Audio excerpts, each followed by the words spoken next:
Once upon a time there were 4 little rabbits named Flopsy, Mopsy, Cottontail, and Peter.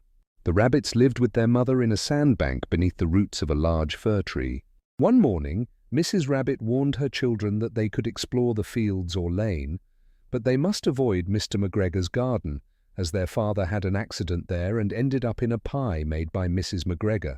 Mrs. Rabbit told her children to go play and not get into trouble while she went out. Mrs. Rabbit took a basket and her umbrella, walked through the woods to the baker's and bought a loaf of brown bread and 5 currant buns.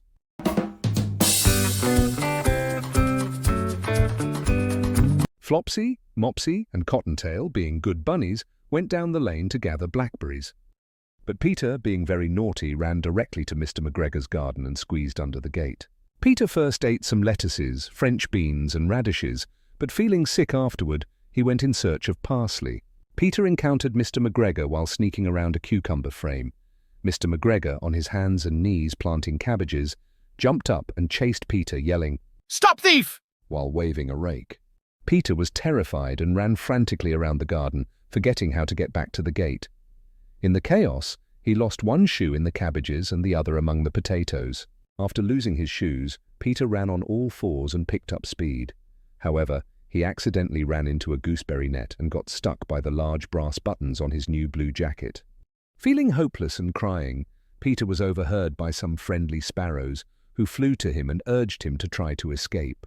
Mr. McGregor approached with a sieve to catch Peter, but Peter managed to wriggle out just in time, leaving his jacket behind. Peter rushed into the tool shed and jumped into a can, which would have been a great hiding spot if it hadn't been filled with water. Mr. McGregor suspected Peter was hiding in the tool shed and began to search under flower pots. Soon after, Peter sneezed, and Mr. McGregor quickly chased after him.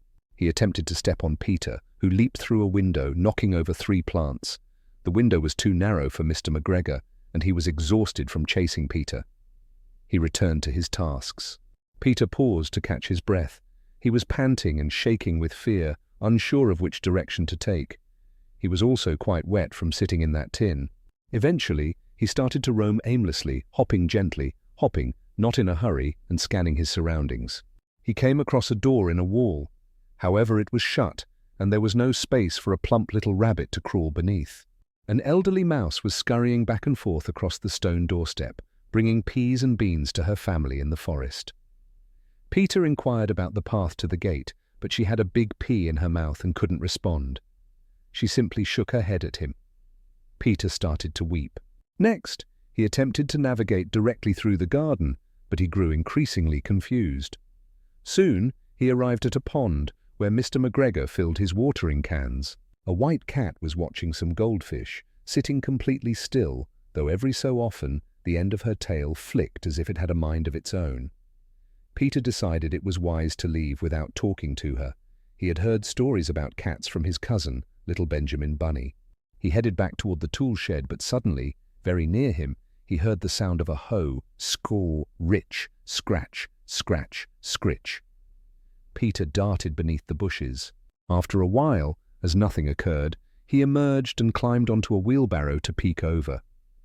The first thing he noticed was Mr. McGregor tending to onions. His back was facing Peter, and just beyond him was the gate.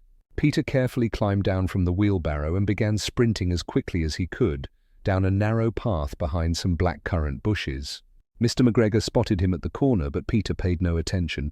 He slipped under the gate and finally made it safely into the woods beyond the garden. Mr. McGregor placed the tiny jacket and shoes on a scarecrow to scare off the blackbirds. Peter kept running without pausing or looking back until he reached the large fir tree at home. He was so exhausted that he collapsed onto the soft, cozy sand at the bottom of the rabbit hole and closed his eyes. His mother was busy preparing food and wondered where he had put his clothes. Unfortunately, Peter was feeling quite unwell that evening. His mother tucked him into bed, brewed some chamomile tea, and gave him a dose to help him feel better. However, Flopsy, Mopsy, and Cottontail had bread, milk, and blackberries for their evening meal.